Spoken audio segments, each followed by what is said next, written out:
Students, आज हम class 7 की एक्सरसाइज 7.1 करेंगे। 7.1 हमारी आधारित है सर्वांग समता पर।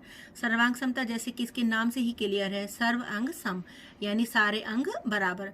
अब सारे अंग बराबर इसका मतलब कोई वो रेखाखंड भी हो सकता है, कोण भी हो सकता है, या कोई आकृति भी हो सकती है।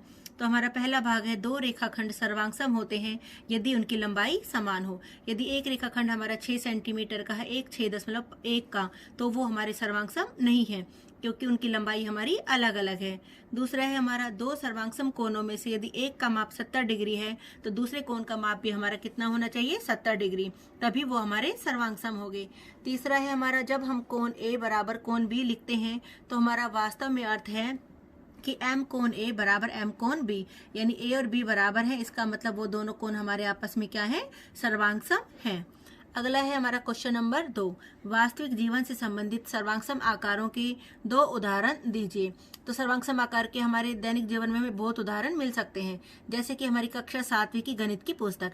अब अगर हम दो एक जैसी किताबें ले 7वीं क्लास की और एक दूसरे के ऊपर रखें तो वो एक दूसरे को पूरी तरह से ढक लेगी, तो इसका मतलब वो हमारी सर्वांगसम है, यानी एक जैसी लंबाई, चौड़ाई और उनकी मोटाई है।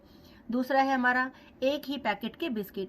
यदि हम एक ही पैकेट में से बिस्किट निकालते हैं तो वो सारे बिस्कुट क्या होते हैं, एक ही नाप के होते हैं, यानी वो एक दूसरे के ऊपर अगर हम उनको रखें तो एक दूसरे को वो पूरी तरह से ढक लेंगे। ऐसे ही हम, ये पेज है हमारा, ऐसे ही अगर हम और पेज लें और इस पेज के ऊपर रखें तो ये पेज और वो वाला पेज आपस में एक दूसरे को क्या करेगा, पूरी तरह से ढक लेगा। तो यानी ये पेज भी हमारा क्या होगा, दूसरे पेज के साथ सर्वांगसम, लेकिन वो ऐसा ही पेज होना चाहिए। अगला है हमारा क्वेश्चन नंबर 3, यदि सुमेलन ए बी सी, ये हमारा सुमेलन का निशान है, एफ ई डी के अंतर्गत ए बी सी, ये है हमारा सर्वांग समता का निशान, यानी दो निशान हमारे सीधे और ऊपर हमारा ये वक्र सा बना रखा है, त्रिभुज एफ ई डी। तो त्रिभुज के सभी संगत सर्वांगसम भागों को लिखिए। अब त्रिभुज की सर्वांग समता क्या होती है, अब एक त्रिभुज के मैंने पहले भी वीडियो बनाई थी, उसमें बताया था कि त्रिभुज के हमारे कितने पार्ट्स होते हैं, 6 पार्ट्स होते हैं। त्रिभुज की 3 तो भुजाएं होती हैं और हमारे, और 3 इसके क्या होते हैं, कोण होते हैं, यानी त्रिभुज के हमारे 6 अंग होते हैं। यदि एक त्रिभुज के 6 अंग और दूसरे त्रिभुज के 6 अंग यदि ये हमारे आपस में बराबर है तो त्रिभुज हमारी क्या होगी, सर्वांगसम होगी। त्रिभुज एबीसी हमारा सर्वांगसम दिया हुआ है किसके, त्रिभुज एफ ई डी के। यहाँ पर हमारा पहला भाग क्या लिखा हुआ है, ए, और यहाँ पर क्या लिखा हुआ है, एफ, यानी हमारा एंगल ए बराबर होगा हमारा एंगल एफ के, एंगल बी हमारा बराबर होगा एंगल ई के, और एंगल सी बराबर होगा हमारा एंगल डी के। ये तो हो गए हमारे 3 कोणों की बात। अब हमारी रह जाती है त्रिभुज की 3 भुजाएं। अब हम भुजाएं भी ऐसे ही देखेंगे। ये हमारी कौन सी भुजा है, ए बी, तो यहाँ पर हमारी भुजा क्या हो जाएगी, एफ ई। यहाँ से अगर हम बी सी को लेते हैं, बी सी, तो यहाँ से हम कौन सी भुजा लेंगे, ई डी।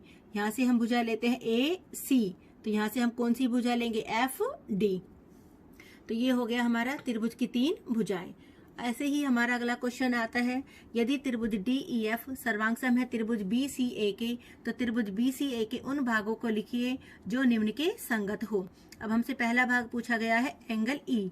एंगल ई यहाँ पर हमारे बीच में है, तो यहाँ पर हमारे बीच में कौन सा कोण है, सी, तो एंगल ई हमारा किसके बराबर होगा, एंगल सी के। अगला हमसे पूछा गया है ई एफ भुजा। ई एफ हमारी ऐसी बनी है, तो यहाँ पर हमारी कौन सी भुजा आ रही है, सी ए, तो हमारी ई एफ भुजा किसके बराबर होगी, सी ए भुजा के। अगला हमसे पूछा गया है एंगल एफ। एंगल एफ हमारे यहाँ लास्ट में है, तो यहाँ पर लास्ट में हमारा कौन सा आ रहा है, ए, तो एंगल एफ हमारा बराबर होगा किसके, एंगल ए के। अब हमसे पूछा गया है डी एफ भुजा। डी एफ हमारी कैसी है, डी एफ, यानी बीच में हमने ई छोड़ा है, तो यहाँ पर हमारी कौन सी भुजा आएगी, बी ए, यहाँ पर हम बीच में किसको छोड़ेंगे, सी को। तो हमारी डी एफ भुजा सर्वांगसम है किसके, हमारे बी ए के। इस तरह से हम चारों क्वेश्चंस करेंगे। Thank you.